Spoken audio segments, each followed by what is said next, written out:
Welcome back to this week's Fantasy Baseball Cafe's Forum Trade Talk. I am Jason Gilbo, browsing the forums, taking a look at 5 trades that I find interesting, just giving my take on them here. And we'll jump right into things. I'm looking at one, Xander Bogaerts for Starling Marte.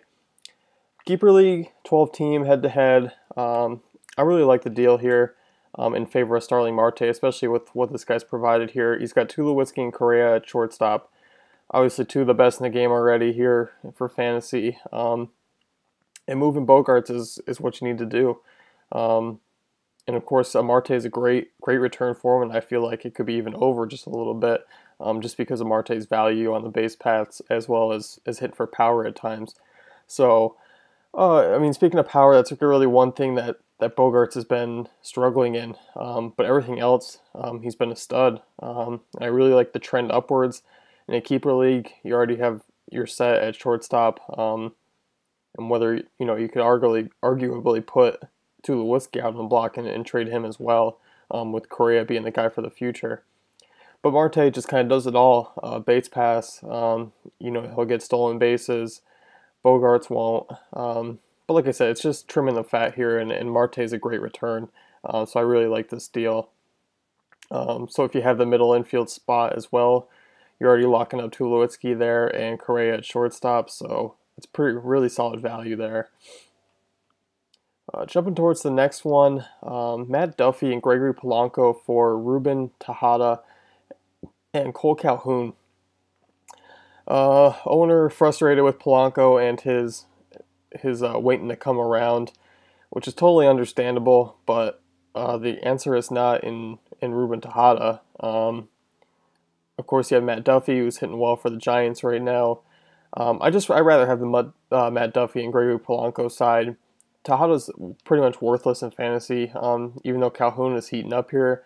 I'm finding someone else to try and rework that deal. I like Calhoun as a nice option to add on, but I'm not giving up Duffy. And even though Polanco, is hitting low or mid 200s, whatever he's at right now. It's hard to give him up with the stolen bases. I like Matt Duffy still hitting the ball very solidly. It's just not enough of an upgrade to dump Duffy and Polanco to upgrade to Calhoun. Tejada's just a guy who just come back and be a drop. So I'd rather have two still fantasy valuable guys than one. So that's an easy no for me. Looking at this is a dynasty league. And this one I like a whole lot in favor of Noah Syndergaard. Thor out of New York, and the guy's been just a stud already. So his trade proposal, Jason Hayward at $8 for a 4-year deal for Noah Syndergaard, $11 for a 5-year deal. Judging through his team, he already has Carlos Gomez, Bryce Harper, and Nelson Cruz, as well as Adam Jones in the outfield. He's got Justin Turner on his bench, and Turner can immediately jump into the util spot for Jason Hayward. Just looking ahead at this year's team as well as going forward. Turner's awesome against right-handed pitching. He's been awesome all season.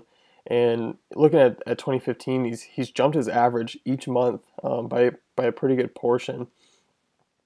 Looking at his roster for pitching, Jake Arrieta, Trevor Bauer, Edison Volquez, Carlos Carrasco, Mike Bolsinger, Adam Bell Sanchez, John Lester, Chris Heston, and Erasmo Ramirez. So obviously adding Noah Syndergaard is going to beef that up, and you're not losing too much in Hayward, especially in a dynasty. He's an average outfielder. Of course, he had that couple hot streak earlier this season, but I'm not a big fan of his. I feel like you can do better for cheaper, and as well as shipping him off for people who really like him. Noah Syndergaard's a great ad.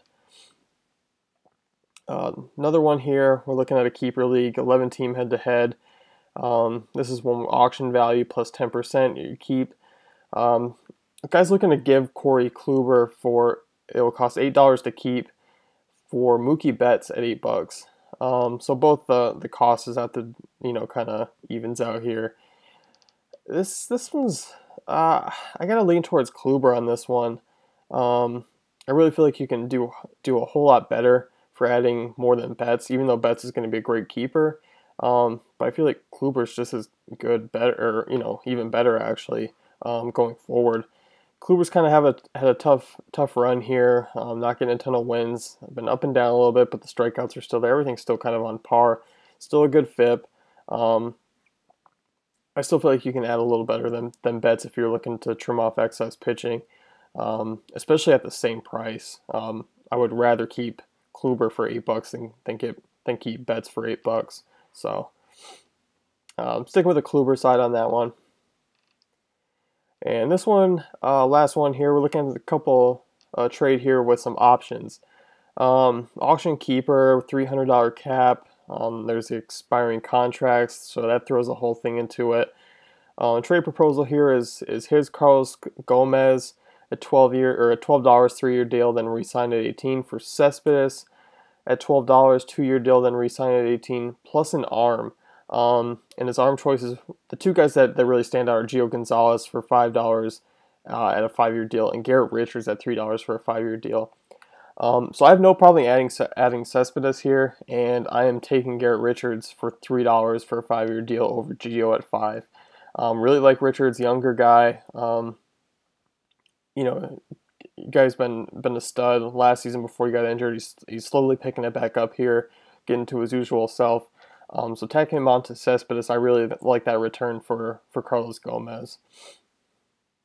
Well, that's going to wrap it up here. 5 trades. Keep them going in the forums. I know we're closing out here, making moves towards the end of the season, but keep them coming. Always post your roster. Really helps us out here in the chat to give you know, good responses. So I'll wrap it up here.